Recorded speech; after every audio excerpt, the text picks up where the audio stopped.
structure de l'équipe que vous avez construite pour cette rentrée. Si vous pouvez nous en parler un petit peu. Déjà, on a la chance de pouvoir attaquer la pré-saison avec tout le monde dans un état de forme plutôt positif. Et dans la structure d'équipe, il y a eu plusieurs moments, des recrutements qui ont été plutôt très tôt. Et puis ensuite, entre le moment où on a échangé, donc le recrutement de Trey Buchanan et de Noah Penda a été effectué, il me semble. Et ensuite, on a pu se positionner très tôt sur le recrutement de David Dileo. David, il a déjà des qualités fortes et qui sont très visibles, celles de l'adresse, et ensuite de la polyvalence, puisqu'il peut jouer sur 2 postes, donc sur le poste d'ailier et d'ailier fort. Et il avait pour lui également d'avoir déjà joué dans le championnat, avec une bonne saison au Portel, où il a réussi à être un joueur important pour aller chercher une qualification en play-off. Et une place en Coupe d'Europe. Donc ça, c'était un aspect positif. Et puis après, dans la recherche de complémentarité dans le secteur intérieur, on a réussi à se positionner sur le retour de Tayshaun Thomas, ce qui nous apportera du leadership dans le secteur et puis de la créativité.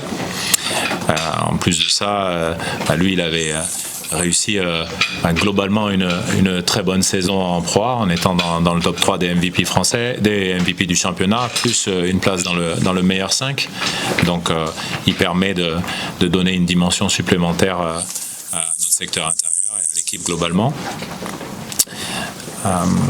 Voilà pour les compléments de recrues, puisque après on avait quand même un contingent de joueurs qui était déjà bien présent.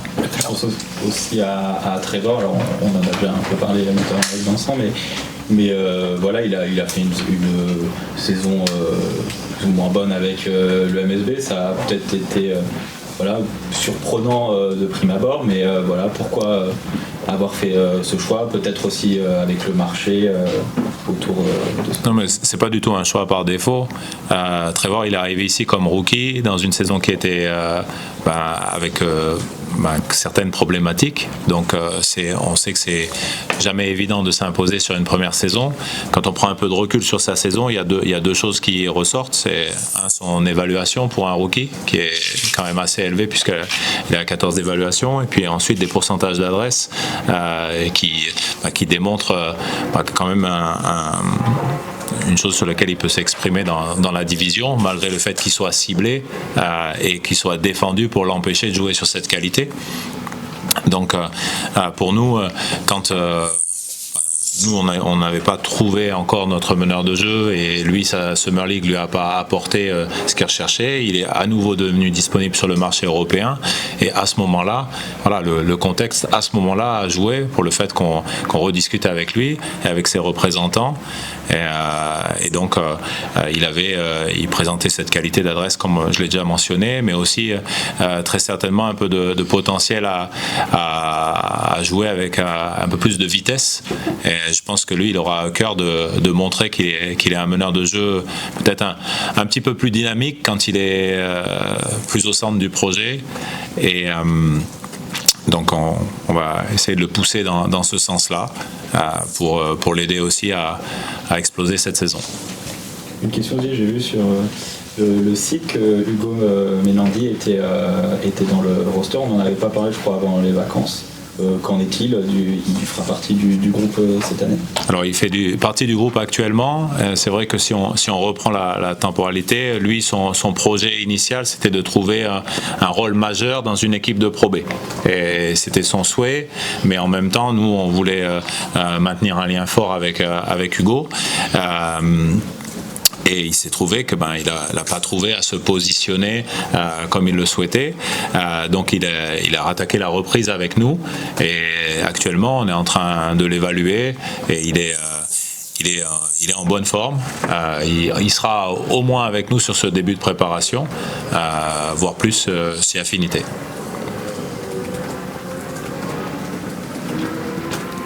Ça a été quoi le début pour vous, la présentation de votre projet de jeu aux joueurs pour qu'ils adhèrent? Vous leur expliquez un petit peu comment ça va évoluer, puis j'imagine que la préparation physique qui va avec ce basket intense, en transition rapide, ça se passe comment?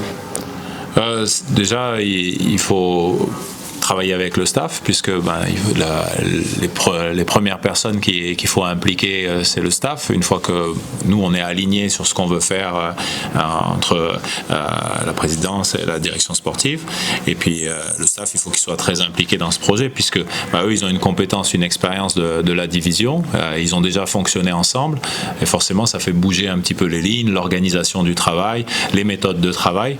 Donc, il faut déjà bien maîtriser ça pour se répartir les tâches.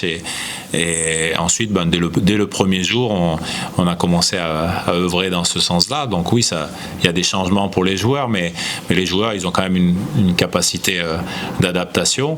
Et puis, ils s'approprient d'abord le cadre de travail, comment on travaille au quotidien, et ensuite le contenu des séances. Donc on a fait un premier bloc qui était beaucoup orienté sur la course et le changement de statut, donc les effets, les moments où on transite d'un côté à l'autre du terrain. Et puis petit à petit on met en place notre projet de jeu, mais on n'en est encore qu'aux premières pierres. Quels vont être les objectifs du coup pour cette nouvelle saison dans les grandes lignes, si on peut en parler un petit peu? Les objectifs, c'est de progresser, d'être une équipe qui progresse, une équipe qui être reconnue comme une équipe qui travaille, une équipe qui peut se montrer redoutable si on la laisse jouer son basket, qui sera en capacité de regarder, on l'espère, le plus d'équipes possible les yeux dans les yeux, en essayant de mettre cette forte intensité. Et puis après, être une équipe qui petit à petit progresse. Ce qui est indispensable à mon avis dans le basket professionnel, c'est que durant l'année, c'est vrai qu'une année on peut la regarder comme étant un moment assez court, mais il y a tout de même la place pour progresser. Donc notre but, c'est que l'équipe qu'on a aujourd'hui à la reprise, quand on la regarde dans 6 mois, elle a pris de la valeur. Elle a pris de la valeur parce qu'elle s'est développée individuellement et puis parce que collectivement, elle avance. Donc pour que tous ces éléments ils se mettent en musique, il y a besoin d'énormément travailler. Donc si on doit se fixer un objectif, c'est d'abord le nôtre, d'être une équipe qui travaille énormément pour progresser. On a vu ces dernières années qu'il y avait un peu un basket à double vitesse avec des grosses équipes qui avaient pas mal d'argent. Vous pensez que ça va être encore le cas sur ce championnat? On voit que les équipes ne sont pas totalement faites, mais presque. Est-ce que avec les forces en présence, vous pensez que ça va être encore le cas et que je pense notamment Monaco qui a fait un énorme recrutement?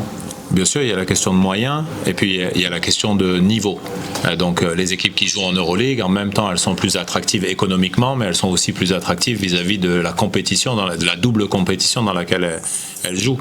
Et puis ensuite, au sortir de ces 3 équipes maintenant qui sont en Euroleague, il y a des modèles économiques qui se sont développés. On peut quand même souligner la progression de Bourg-en-Bresse, par exemple, sur les années.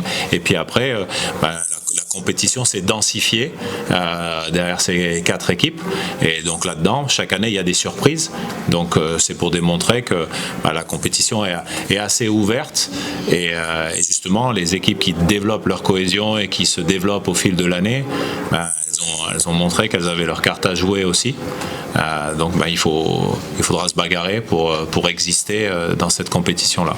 Je pense aussi potentiellement à la Coupe de France. On sait que le MSB a un lien très fort et c'est peut-être sur une compétition comme celle-ci que, alors dépendre du tirage au sort bien évidemment, mais où le MSB peut s'exprimer et faire quelque chose de bien.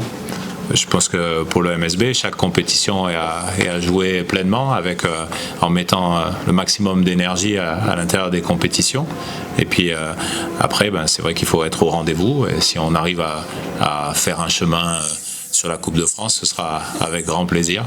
Évidemment, on va jouer au maximum de nos capacités. Je pense à un profil comme Noah Penda, on sait qu'il vise potentiellement la draft dans 1 an. Vous l'avez accompagné aussi en équipe de France cet été. Est-ce que c'est vous travaillez aussi dans ce sens-là ou avant tout c'est le MSB et la draft, même s'il est dans un coin de sa tête, vous en parlez, qu'en est-il Non, les deux ne sont pas antinomiques, au contraire. Le fait qu'on ait des joueurs qui aient des ambitions fortes, ça permet de les engager très fortement dans le travail quotidien. Par contre, ça ne peut pas être déconnecté du projet collectif. Et on va dire la chance ou l'avantage qu'on peut avoir avec un garçon comme Noah, c'est d'avoir quelqu'un de très structuré et que son ambition première, c'est d'abord de bien jouer au basket. Et donc pour nous, ça correspond bien avec ce qu'on veut faire. Est-ce que, comme vous faisiez à Vichy, vous ferez beaucoup de rotation durant les matchs, ou là, comme l'effectif est moins jeune et il y a plus de statuts, ça rentre moins en compte, vous allez gérer comment les choses? Déjà, il faudra évaluer un petit peu l'équipe, comment elle répond sur les matchs amicaux. C'est le but. Pour l'instant, on n'a pas suffisamment de repères. Donc, l'ambition managériale ou le projet des rotations, il est lié à ce qu'on veut faire, donc très certainement qu'il y aura de la fréquence, mais il se confronte aussi à un principe de réalité. Donc le but, c'est d'être performant. Et donc s'il faut trouver des solutions, on reste quand même adaptable et on essaiera de faire de preuves d'intelligence pour pouvoir s'adapter justement au contexte de match et puis au contexte de notre équipe, ouais. Mais ça peut permettre de concerner l'ensemble des joueurs, alors qu'il y a des saisons, des joueurs qui ont moins de temps de jeu aussi. Oui, les joueurs sont concernés. Ouais. En tout cas, ils le sont au début de la préparation. On est très satisfait du sérieux qu'ils ont dans le travail depuis qu'on a attaqué. Il y a un haut niveau d'écoute, notamment autour du leadership des joueurs français. Par exemple, Abdou Ndoye, Wilfried Yeguete, Williams Naras, qui sont des joueurs assez leaders depuis le début de la préparation dans l'engagement. D'ailleurs, ils sont arrivés dans de très bons états de forme. Ça permet de donner une dynamique de travail aussi, que des joueurs qui sont déjà au club arrivent dans ces conditions-là. Et puis, on va essayer d'homogénéiser un petit peu les états de forme dans les semaines à venir, et grâce notamment aux oppositions qui vont se présenter à nous. Il y a des joueurs qui ont peut-être une petite revanche à prendre par rapport à l'an dernier où ils ont été moins bien. Est-ce que vous l'avez senti, qu'ils ont envie de prouver cette année je pense peut-être à Abdou Ndoye notamment. C'est le propre du compétiteur de se rater parfois. Il y a des saisons qui sont, quand on les compare, qui sont moins bonnes que certaines. Alors on peut juger la saison d'Abdou d'une manière, on peut regarder aussi qu'à l'intérieur de celle-ci il a tout de même eu un temps de jeu très élevé, que défensivement il a quand même montré des capacités de leadership, qu'il s'est battu dans pas mal de situations pour continuer d'apporter, et donc pour lui, je ne sais pas s'il le perçoit comme une revanche, mais en tout cas il a une forte volonté de faire une bonne saison. D'ailleurs, c'est plus facile pour un coach qui arrive d'avoir pas mal de joueurs déjà qui étaient au club, où finalement il n'y a pas vraiment de différence, vu qu'ils ont joué pendant quelques années avec le même coach. Vous arrivez, vous récupérez pas mal de joueurs. Ouais, la haute compétition, je ne pense pas qu'on puisse la connoter de facile dans un contexte ou l'autre. Quoi qu'il arrive, on va être face à de gros défis, et qu'on amène tous les joueurs avec nous, ou qu'il y ait un fort contingent de joueurs qui soient déjà dans l'effectif. Pour moi, dans un cas comme dans l'autre, il n'y a pas trop de différence. Est-ce que vous pouvez nous rappeler ce qui vous a séduit dans ce projet de venir ici? Bon, il y a beaucoup d'éléments qui allaient en faveur du projet du Mans. Déjà, l'historique du club, puisque c'est un club qui a su perdurer et exister dans le basket français depuis la création du professionnalisme, et puis qui a su se renouveler. Et aujourd'hui, il y avait un intérêt commun d'être à un moment peut-être un peu charnière dans le fait de faire pivoter certains éléments de la culture du club, notamment en dynamisant le projet de jeu. C'est ce que je vais œuvrer pour aller dans ce sens-là. Il y a, alors c'est pas très peut-être au MSB, mais c'est vrai qu'il y a des rumeurs sur des sites spécialisés où vous êtes peut-être dans la shortlist pour l'équipe de France. Voilà, qu'est-ce que vous pouvez nous dire sur ça? Est-ce que vous avez été approché? Alors, très honnêtement, j'ai la chance d'être le sélectionneur de l'équipe de France des moins de 20 ans. Et donc le cycle il est toujours le même. On fait des compétitions et toutes les compétitions se passent jusqu'à l'équipe senior. Au mois de septembre, on fait un débriefing et puis on échange par rapport aux opportunités ou pas qu'il pourrait y avoir. Parce qu'il y a une chose de certaine, c'est que les équipes nationales, elles appartiennent à personne, c'est la fédération qui organise, et donc pour l'instant, il n'y a aucune discussion dans ce sens-là. Par contre, je vais vous dire très clairement, et c'est pas du tout pour faire de la fausse humilité ou fausse modestie, mais aujourd'hui, il n'y a aucune discussion qui vont dans ce sens-là. Et vous y pensez un petit peu quand même? Vous Moi, je suis comme les joueurs, je suis un compétiteur, j'ai des rêves, j'ai des objectifs, et donc l'équipe de France, ça peut, je pense que pour un coach français, ça peut être que quelque chose qu'on regarde avec beaucoup d'admiration et puis de volonté, peut-être un jour d'y arriver ou qu'on nous propose cette opportunité, mais ça s'arrête là pour le moment. Et à propos pour le club du MSB, est-ce que voilà, la double casquette, ce serait envisageable, ce serait une fierté, Ça serait forcément une fierté. Après, honnêtement, on n'en a pas du tout parlé avec Guillaume et Vincent, parce que je considère que c'est pas d'actualité, comme vient de l'expliquer Guillaume, donc il n'y a pas matière à phosphorer sur le sujet dans l'immédiat. Si un jour ça doit se présenter, qu'il y a une proposition qui est faite à Guillaume et que ça intéresse Guillaume, bah on en parlera. On en parlera et je doute pas qu'on trouvera une solution pour que tout le monde s'y retrouve. Mais aujourd'hui, c'est vraiment pas dans ma tête, là.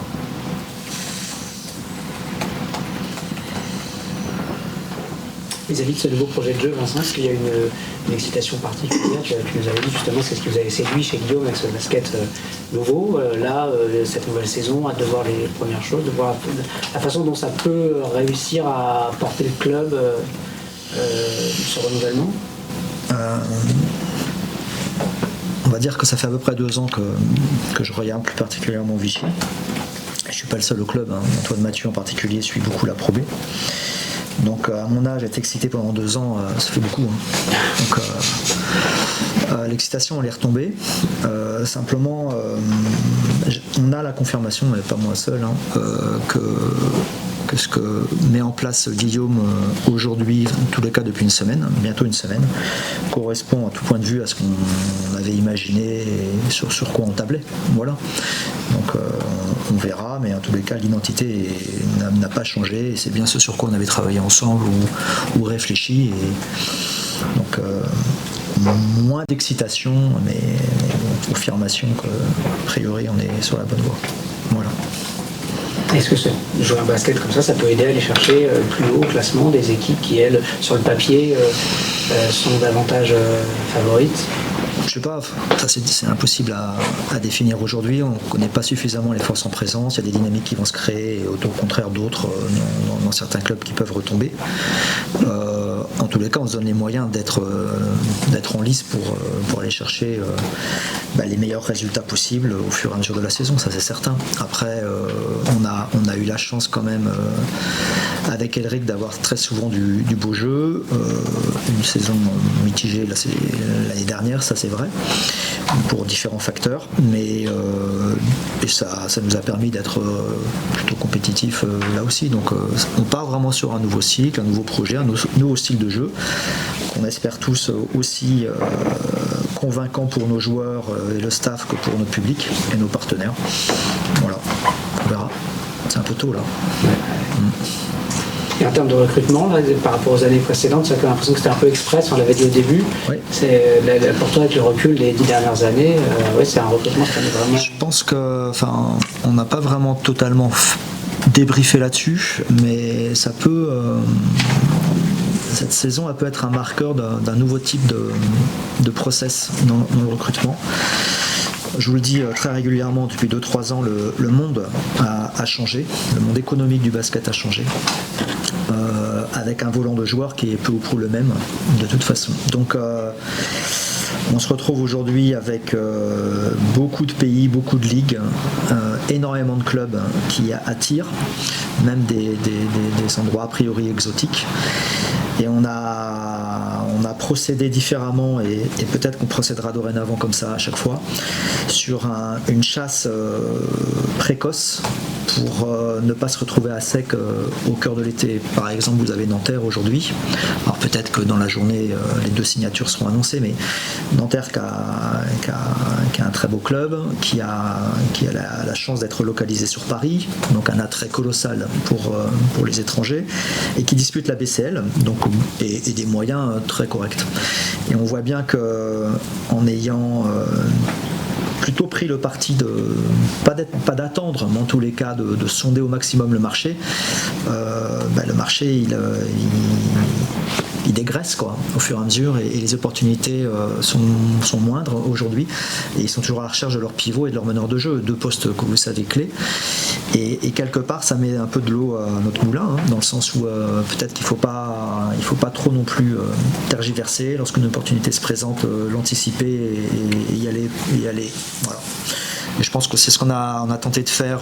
Alors ça a été facilitant, évidemment pour Noah avec la présence de Guillaume, sans doute aussi pour Trey, mais qui était demandeur à l'époque, je vous l'avais expliqué, c'était pas de notre fait ce recrutement-là, en tous les cas cette marque d'intérêt de notre club. Mais après on a gardé ce mode opératoire, et on s'est dit allons-y, forçons un peu la cadence, et je pense qu'on a vraiment bien fait. Et ça permet Guillaume de démarrer les matchs amicaux justement avec l'effectif au complet, ça c'est un vrai plus. Oui, bien sûr, puisque dans le point de cohésion, il y a les interactions entre les joueurs. Donc les interactions, elles se créent à travers les moments d'entraînement, oui, en dehors de l'entraînement, oui, mais aussi à travers la compétition. Donc même si c'est des matchs amicaux, ça permet de voir un petit peu comment les relations se créent et se développent. On sait qu'il y a certaines relations qui sont déjà existantes, mais chaque fois qu'on amène un nouvel élément à l'intérieur d'une équipe, ça redynamise et ça change un petit peu les rapports sociaux. Donc il faut voir un petit peu comment tout ça se met en ordre de marche.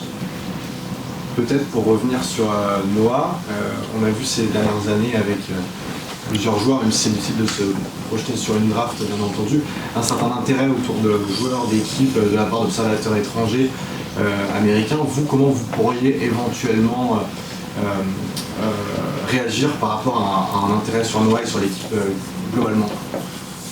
Pour moi, c'est un signal positif, puisque à l'intérieur d'un projet de club, il y a des dynamiques de communication également. Donc s'il y a de l'intérêt de l'extérieur, très souvent il y a de la communication, et s'il y a un intérêt pour un joueur, c'est de la communication positive. Ça veut dire qu'on réussit à intégrer un joueur, à le développer, et puis et que lui sur le terrain, il a aussi des productions positives. S'il a des productions positives, très souvent ça a des répercussions sur la production de l'équipe. Donc si tout ça se met à bouger dans ce sens-là, pour moi ce sera un signal positif, et ça fait partie intégrante aujourd'hui du basket français d'être observé que ce soit par les scouts NBA ou même par les scouts européens, puisqu'on voit qu'on a un contingent de joueurs à l'étranger qui est colossal. Aux États-Unis, on est très certainement le contingent de joueurs le plus important.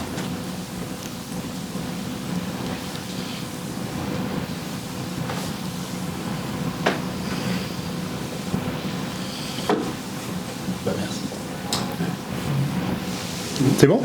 Eh ben ok, merci à vous. Merci. Merci.